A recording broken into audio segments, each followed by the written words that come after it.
Good afternoon, everybody. So today we're going to talk about ER diagram. ER diagram, it's a data modeling method we're going to use for our relational model, for our database concepts for this semester. So ER diagram, it's entity and relationship model. So E is entity and R is relationship. So this ER diagram is a way we map a real-world scenario or problem into a diagram. Okay. So this is normally ER diagram is always the first step to turn a real-world problem into our database program or data. So as we mentioned previously, I think in the first tutorial, we know that we have raw data, but raw data it's useless because we don't know the meaning of it, right? So how to turn raw data into meaningful data? That's something we want to solve in our course. So the way we turn raw data, unstructured data, into meaningful data or structured data or useful data, the way we turn raw data into meaningful data, we call it data modeling method. And the ER diagram is the most intuitive way for our data modeling. All right? Does it make sense? All right. So now when we say ER diagram, we use diagram to follow the data flow. Okay? So there are a number of important components. Of course, if you think about ER diagram, the name, we know there are a couple of very useful, very important components in an ER diagram. First of all, of course, it's entity. All right? And of course, we have relationship. Okay? So relationship is kind of something connect entities. So what is entities?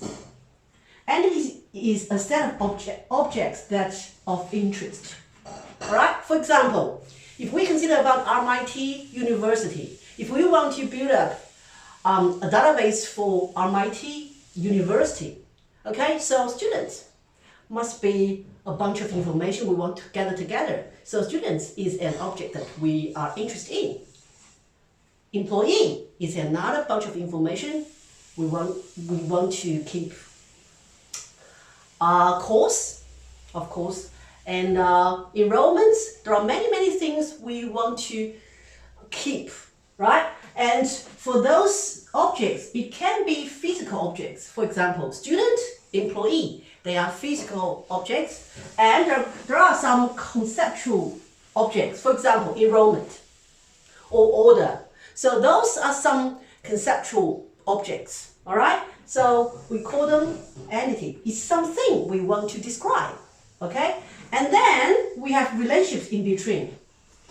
Relationships connect entities, okay? So entities participate in relationships. It's some actions to connect entities. It's the way entities interact with each other, all right?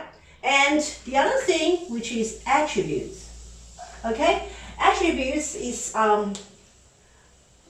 it's descriptions of each object. For example, if we say student, to describe a student, this object, we might need information, for example, the name, address, date of birth, student number. We need a lot of information to describe a single student. And those name, address, they are attributes. And I think that's all like a common sense for us. And then there are some new things, multiplicities and primary keys. Primary keys, I think we all know primary keys from relational model section. What is primary key? If you recall something from our last week, relational model, we know primary key is the unique identifier to uniquely identify an entry in an entity. All right, so every single entity must have a primary key. So every single entity must have a primary key. All right, so you need to keep in your mind. On the other hand, we learned foreign keys from our last week as well. We know we might have foreign keys in a relation. However, in our ER diagram, there are no foreign keys. Foreign keys. Remember that. No foreign keys in our ER diagram. In our ER diagram. You have to keep in your mind, because as we mentioned last week, foreign keys, they indicate the connection between tables. However, in our ER diagram, relationship already indicates the connection between entities, or say tables. So we don't need foreign keys, no foreign keys in our ER diagram. Please keep in your mind.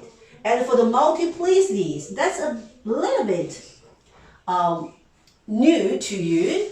Multiplicity basically describe how these entities participate in one relationship.